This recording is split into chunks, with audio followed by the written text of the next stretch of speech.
So I recently made a couple of videos addressing the topic of whether or not God is controlling everything and whether or not everything that happens is somehow a part of God's plan and his will for our lives. And one of the things I have seen in response to that is there are still a lot of people, many people, you may be one of them, who believe this idea that God is controlling everything and that everything that happens is a part of his plan and his will, and God ordained it. He's involved in it and he is working in it to fulfill his plan and his purposes.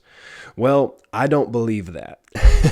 And so I am embarking on a scriptural journey starting today to go through the whole Bible, Genesis to Revelation, and give verse after verse as to why I believe the Bible does not teach that God is involved in everything that's happening, that he's controlling every single thing that's happening, and that he's responsible somehow for everything that happens. There is a devil.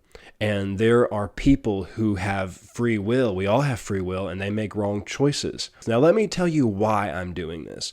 I'm not doing this because I'm interested in winning debates with people that don't agree with me. That is not my goal. The reason why I'm doing this is because I believe there are so many Christians who are allowing the devil to run roughshod over them, to eat their lunch, without realizing that Jesus gave them authority in his name to resist the devil. In fact, James chapter 4 tells us this. It says, "Submit to God, resist the devil, and he will flee."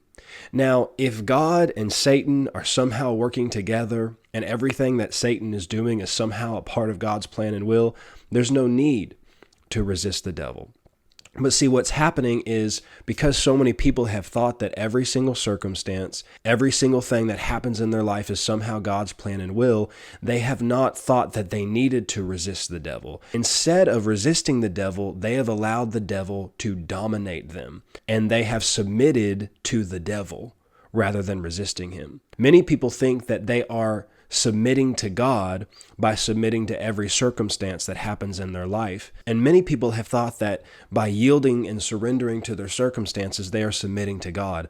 But that's not what the scriptures say. The scriptures say submit to God, and the next step is resist the devil.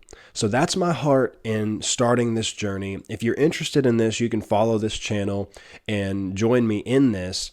And if you're not sure about it, well, just listen to the scriptures and see what you think at the end of it. That's my heart behind this, so I hope that you will join me on this journey.